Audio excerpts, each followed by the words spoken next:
اهلا وسهلا بيكم في فيديو النهارده ان شاء الله هنعمل فول حلو قوي. ده الفول هحط عليه شويه ملح وشويه كزبره وشويه كمون ونص ليمونه وهقلبهم مع بعض كويس.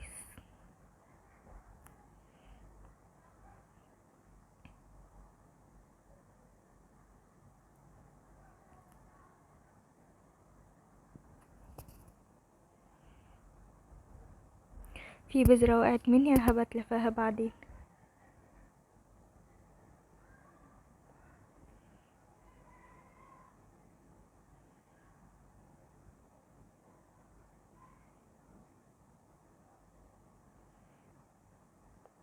انا كده جهزت الفول وعصرت عليه الليمون وحطيت عليه البهارات بتاعته.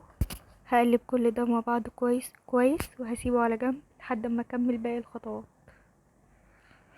دول 3 معالق طحينه، هحط عليهم نص ليمونه. انا حاليا يعني بجهز كل حاجه اخليها جاهزه عشان بعد كده لما اقف على البوتاجاز اشتغل على طول. وهنا بزود الطحينه شويه ميه سخنه عشان افكها بيها. لو حابين تضيفوا الطحينه على الفول على طول ضيفوها برضو هتبقى حلوه، بس انا كده جهزتها.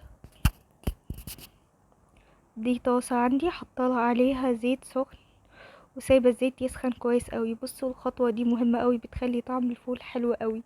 يعني لو عملتوه كده ومع شويه بهارات اللي هي كزبره وكمون وليمون وبس، صدقوني هتاكلوا احلى فول. بس دلوقتي بقى هنزل بالفول على الزيت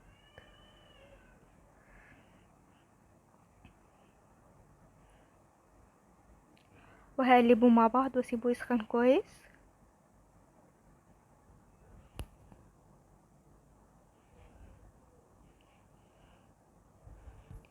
دلوقتي بعد ما سخن هنزل عليه بالطحينة.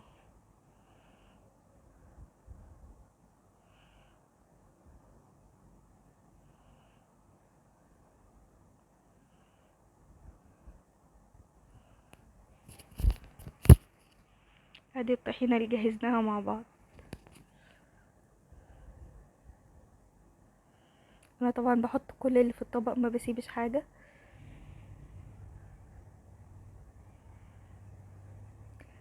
صدقوني هتاكلوا احلى طبق فول.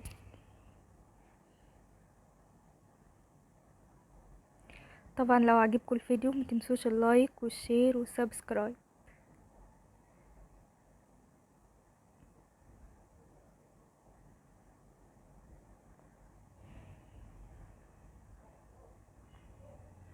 بقلب الفول مع الطحينة كويس قوي وهسيبهم ياخدوا غلوة مع بعض. ودلوقتي هضيف له طماطم، طماطمايه وقرن كبير فلفل اخضر،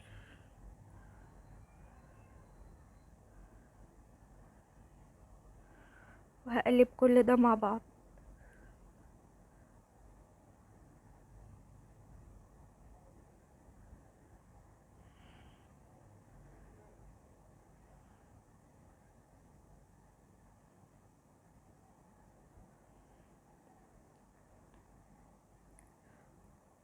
ودلوقتي بقى هضيف له مكعب زبدة. لو حابين تضيفوا بدل الزبدة معلقة سمنة بلدي او معلقة زيت زيتون او زيت نباتي، او لو مش حابين تضيفوا حاجة خالص عادي جدا براحتكم. صدقوني برضو هيطلع الفول حلو قوي. يعني مش دايما بضيف له زبدة وبرضو بيطلع حلو.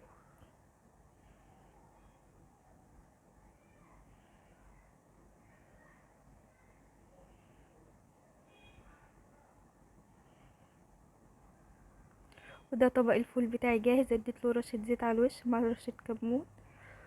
والف هنا وشفا يا رب. لو عجبكم الفيديو متنسوش لايك وشير وسبسكرايب. سيبولي تعليق حلو كده، قولولي ايه رأيكم في الفيديو. نتقابل في فيديو جديد ان شاء الله. ودي كانت السفرة بتاعتنا، دي المسقعة اللي عملناها مع بعض، وده الفول، وده طعمية ماما حبيبتي كانت مجهزاها لي، ربنا يبارك لي فيها، انا قالتها بس.